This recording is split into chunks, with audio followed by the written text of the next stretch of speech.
네, 이성건 전 국회의원, 최태경 민주당 부대변인 나오셨습니다. 반갑습니다. 반갑습니다. 반갑습니다. 네. 황교안 신임 대표가 어제 이제 취임 인사차 첫 공식 행보를 시작했어요. 정의당 예방하면서 설전이 좀 오갔다고 하는데 먼저 그 영상 한번 보시겠습니다. 지난 전당대회에서는 이렇게 국민들의 좀 인내심이 바닥을 드러내고 있는 그런 상황이라고 봅니다. 탄핵은 이제 수용하겠다 이런 말씀하셨고 5.18 망언에 대한 뭔가 자유한국당 자체의 책임 있는 조치가 곧바로 좀 뒤따라야 하겠다 이런 생각이 듭니다. 10분 환영사를 감사드립니다. 김경수 지사 그 댓글 조작 사건에 대해서는 지금 당에서는 어떻게 하고 계세요? 원세훈 전 국정원장이 한 댓글 조작, 소위 이제 댓글 조작 사건이라는 거 하고 김경수 지사가 한 거하고의 비교는 해보셨죠? 뭐라고 봐야 될까요? 이거 첫 인사치고는 아주 센 편으로 보이는데 황교안 대표 첫 데뷔 어떻게 보셨습니까? 새로 선출된 네. 주요 정당의 당대표가 다른 정당 대표를 예방하면 통상적으로 득담 수준의 이야기를 나누고 화기애애한 분위기를 연출하고 오는 것이 뭐 사이가 안 좋더라도 갈래죠. 통상적으로. 네, 그것이 일종의 매너로 네. 여의도 정가에서는 통용돼 왔는데요.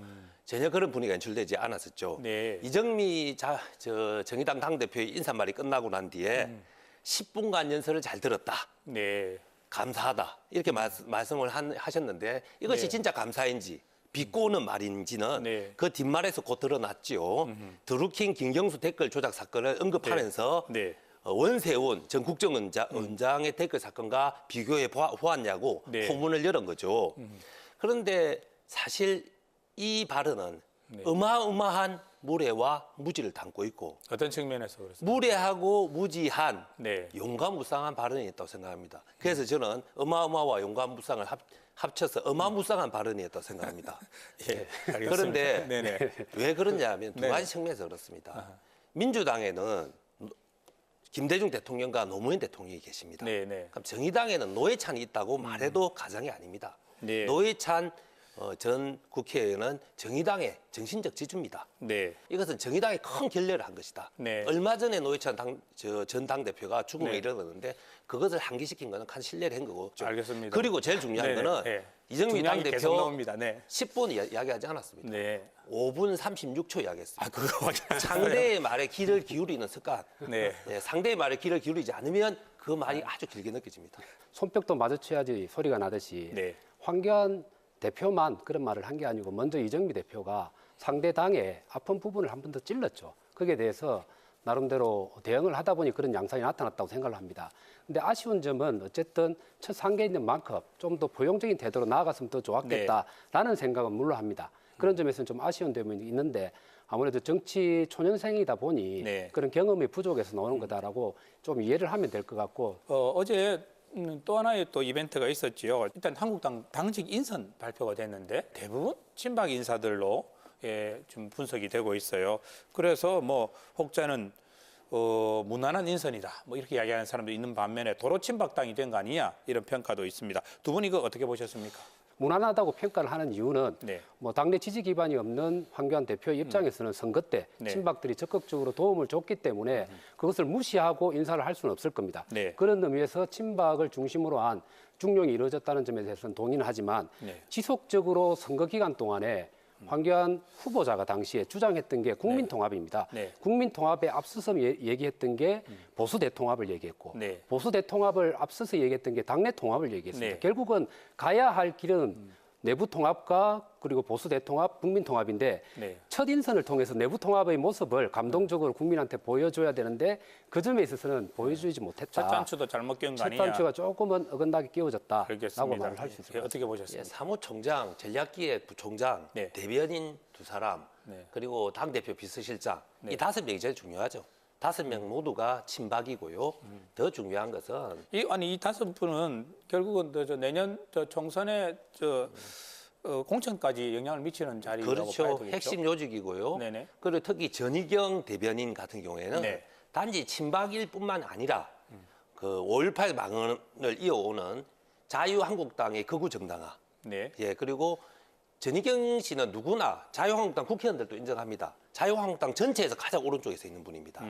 그래서 이런 분을 대변인, 당의 입으로 선정했다는 것 자체가 네. 우려를 금할 수가 없습니다. 저도 상당히 그 점에 공감을 좀 합니다만 지금 대표를 둘러싸고 있는 참모진이 진짜 중요합니다. 네. 왜냐하면 정치 초년생이기 때문에 현안이 하루 단위로 계속 벌어지는데 정치적 그렇죠. 판단을 해야 되고 네. 당으로서의 대응책을 내놔야 되는데 상의하는 사람이 사무총장과 전략기획 사무부총장, 네. 그리고 비서실장, 대변인이 되겠습니다. 네. 그런데 지금까지 포진된 사람들을 보면 전부 친박이죠. 네. 그것도 핵심 친박이었던 사람들입니다. 그게 멀박이든 가까운 친박이든 간에.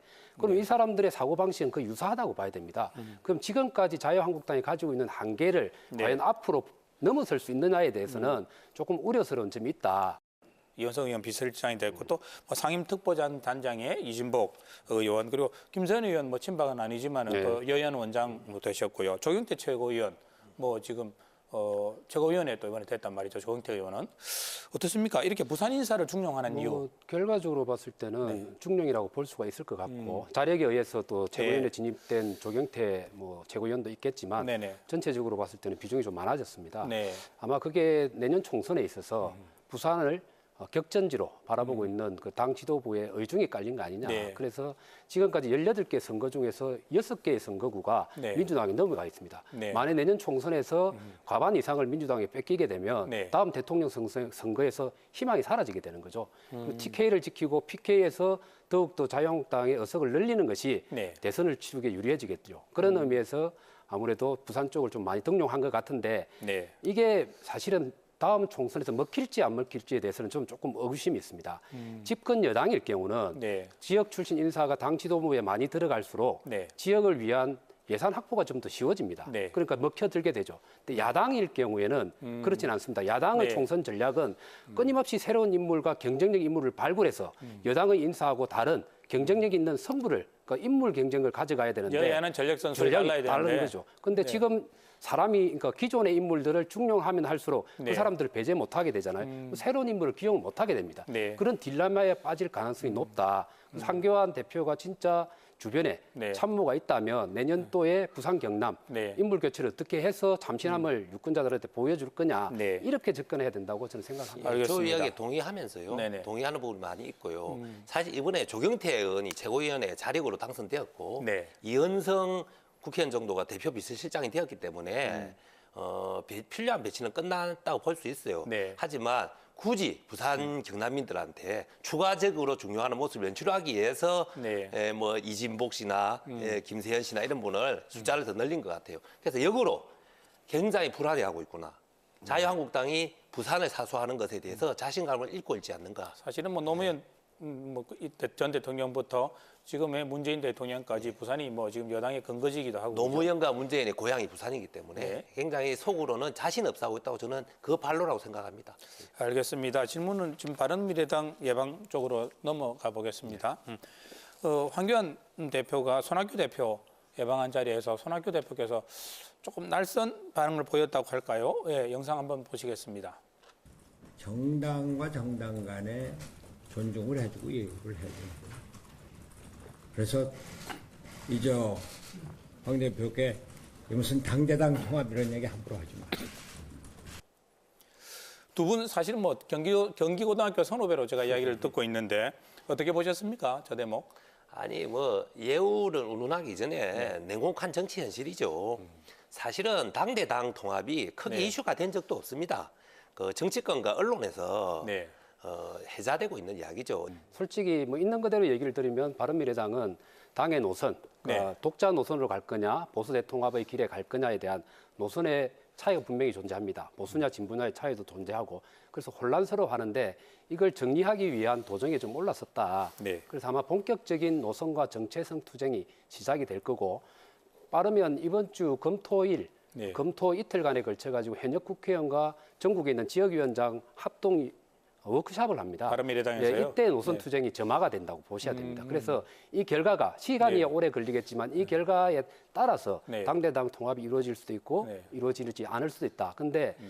만일에 손학규 대표를 비롯한 당의 주류파가 보수 대통합을 원하게 되면 네. 당대당 통합이 가능합니다. 여기에 동의하지 않는 사람들은 개별적으로 탈당을 해서 네. 민평당으로 가든 아니면 민주당 가는 선택이 되겠죠. 근데 거꾸로의 경우는 오히려 자유한국당을 통합을 바라는 사람들이 어쩔 수 없이 당을 나와서 합류하는 방식이 있을 수 있습니다. 그래서 지금은 예단하기 힘들다. 조금 더 지켜봐야 될 것 같습니다. 이번 주말이 굉장히 중요한 이번 분수령이 될 수도 주말이 아주 있겠습니다. 중요합니다. 그 결과가. 그러면 이 대목에서 황교안 신임 대표가 생각하는 당의 로드맵 한번 들어보시겠습니다.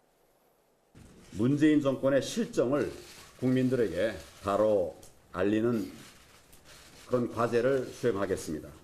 이 정대 정책의 폐해를 낱낱이 고발할 것입니다. 이것을 토대로 해서 백서위원회를 출범시켜서 대국민 보고 대회를 열고 구체적인 변화를 가져올 수 있도록 그렇게 하겠습니다. 문재인 대통령의 실정을 알리겠다. 그리고 오늘 첫 일정으로 남대문 시장 방문하셨더라고요. 뭐 경제 관련 이야기를 하셨을 테고 황교안 대표의 활약 어느 정도라고 보십니까? 제가 예전에 시사만사에서 네. 황교안 대표는 당선되면 네. 달팽이 정치를 할 것이라 네. 뭐 제가 그렇게 말씀드린 적이 있습니다. 달팽이 정치가 무엇인가? 세상의 흐름에 네. 길을 닫고 달팽이가 기가 없습니다. 아하. 그리고 시대에 낙후된 채 느리게 앞으로 가는 네. 그런 정치를 할 것이다. 그 예상대로 제가 그때 그 이야기도 했죠. 분명히 당선되자마자 문재인 정부 타도, 네. 문재인 정부 척결 이런 거를 외치면서 그런 달팽이 정치를 할 거라고 네. 했었죠. 저는 그 모습을 그대로 보여준다고 생각하고 본인이 벌써 미래 정치를 하겠다고 말은 해놓고 지금 당선되자마자 보여주고 있는 그 하도나 제시하는 용어는 과거의 방식에서 벗어나지 못하고 있습니다. 안타까운 실정입니다.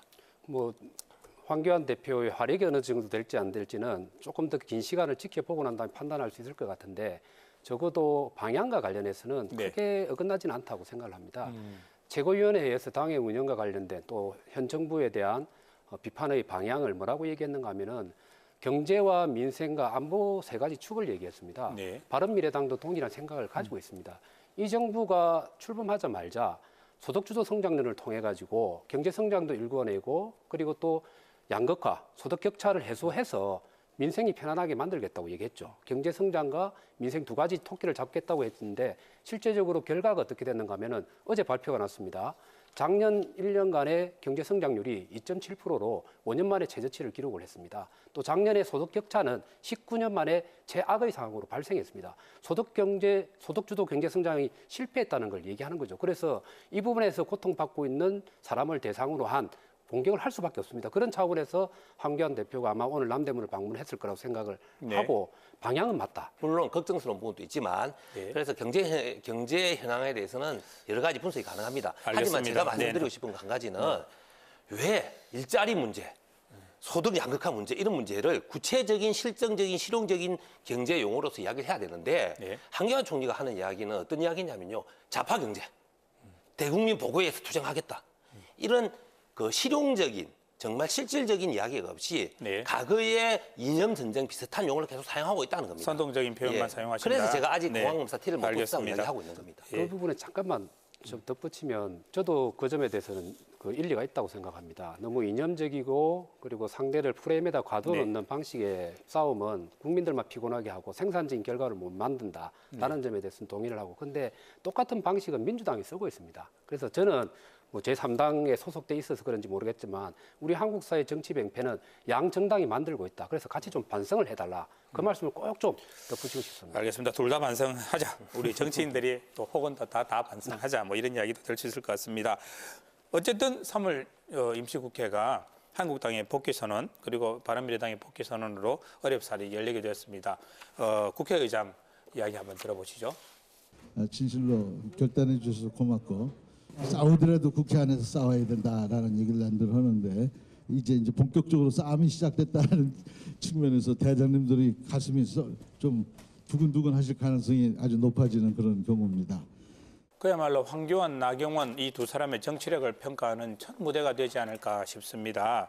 꼭 처리해야 될 법안들이 정말 산적해 있는 만큼 정말 여러 가지 법안들이 산적해 있는 걸로 보이는데 여야 간에 지금 뭐 다 이야기를 하고 있는 부분들이 많고요. 치열한 난타전이 예상되고 있는데 사실 가장 제가 우려하는 건 남북협력기금법입니다. 이게 지금 트럼프 대통령조차도 남북경협 차원에서 네.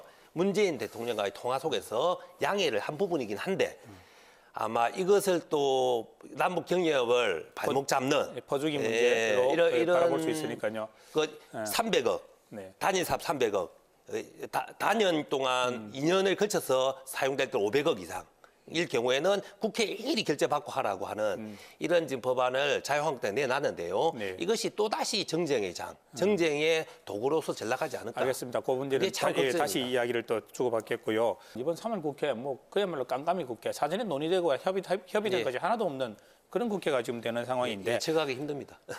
뭐 자유한국당에서는 지금 뭐 손혜원 의원 청문회도 좀 요구하고 있는 상황이고요. 이거 만약에 그 여야가 하나씩 양보를 한다면 주고받는다면 이거 뭐를 주고받을 수 저는 있을까요? 주고받을 게 없다. 네. 그야말로 치열한 전쟁터라고 네. 생각을 합니다. 왜 그런가 하면 국회가 개원하기 전에 네. 국회를 개원시키기 위해서 네. 여당이 내 이거 하나를 양보할 테니까 야당은 들어와라. 이런 게 일반적인 모습이었습니다만 네. 이번의 경우는 여당의 양보가 하나도 없는 상태에서 자유한국당이 조건 없는 등원을 하게 된 겁니다. 네. 딜이 이루어질 게 없습니다. 대신에 각 상임위별로 전쟁이 벌어진다고 보면 됩니다. 방금 최태경 위원장께서 말씀하신 것처럼 민주당이 추진하고자 하는 법이 있을 겁니다. 근데 전반적으로 보면 그 사립유치원법과 관련된 것이라든지 네. 사법개혁이나 국정원과 같은 권력기관의 개혁이라든지 이런 걸 가지고 적폐청산 프레임으로 계속 나갈 겁니다. 근데 자유한국당의 경우는 김태호 수사관에 관한 특검, 손혜원 의원의 청문회, 네. 그리고 안보 문제, 그리고 소득주도 성장론의 문제를 가지고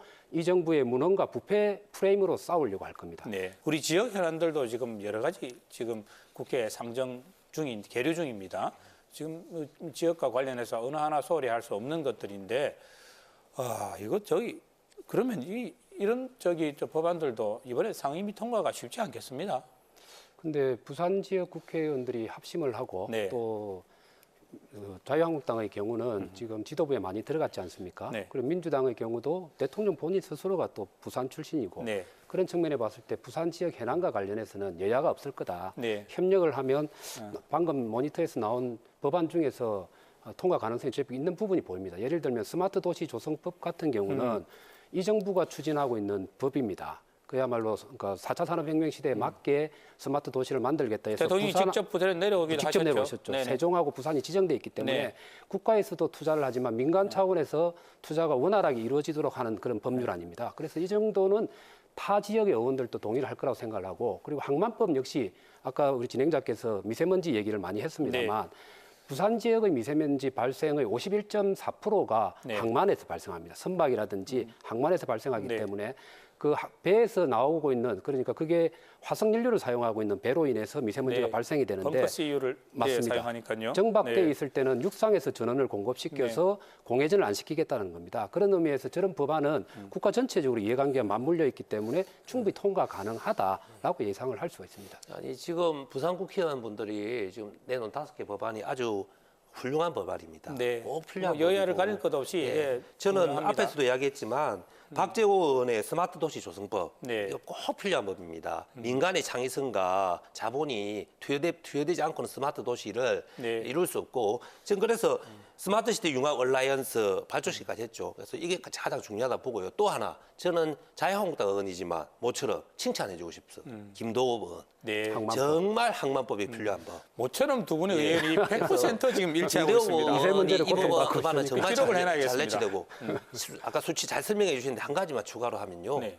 초미세먼지 수치가 부산이 내륙 도시인 대구보다 네. 그리고 수도권에 있는 서울보다 초미세먼지 수치가 더 높게 나오고 있습니다. 평균이 그렇게 높게 나올 이 때가 원인은 있죠. 네. 항만에서 선박에서 벙커 CU에서 나오는 거라고 볼 수밖에 없습니다. 알겠습니다. 꼭 필요합니다. 네, 어느 것 하나 없이 무난하게 상임위 통과해서 본회의까지 통과할 수 있었으면 좋겠다는 생각을 해봅니다. 마지막 질문 드려야 되겠는데요. 이번 주말쯤에 아마 청와대 내각 인선이 예정되어 있을 걸로 지금 예상이 되고 있는데 최장수 해수부 장관이었죠. 김영춘 의원 복귀 가능성부터 4월 또 재보선이 또 다음 달에 놓여 있고요. 본격적인 이게 선거 시즌이 이제 슬슬 이게 군불이 떼어지고 있는 것 같은데 어떻게 보십니까? 예, 올 김영춘 해수부 장관은 최장수 해수부 장관을 마치고 곧 내려오는 것으로 이제 알려지고 있죠. 우리 네. 본인도 준비를 하고 있다고 알고 있고요. 뿐만 아니고 정통부 장관인 유영민 장관, 그분 그리고 시약처장을 맡고 계신 네. 유영진 씨도 네. 예, 곧 부산으로 기항해서 네. 총선 준비를 한다고 알려지고 있습니다. 내년 총선요. 예, 특히 부산 민주당 그 선수들 중에서는 네. 우리 김영춘 장관이 가장 스타신데 네. 아마 김영춘 장관이 이제 해수부 장관을 마치고 부산에 오셨기 때문에 부산 민주당 이끄는 네. 리더십을 큰 정치의 리더십을 보여줄 걸 우리 민주당 기대하고 있습니다. 알겠습니다. 예. 예, 뭐 방금 얘기한 부분하고 마찬가지입니다만 민주당 입장에서는 부산, 경남 지역이 아주 중요할 수밖에 없습니다. 이때까지는 호남이나 중부권, 서울을 중심으로 했지만 네. 전국 정당화를 하기 위해서는 꼭 PK 지역에서 다수당이 되지 않으면 전국 정당이 불가능하기 때문에 발굴 가능한 모든 자원들을 다 투입할 가능성이 높다. 그 차원에서 시기적으로 너무 늦으면 안 되니까 김영춘 전 장관을 투입을 시키고 그 외에도 네.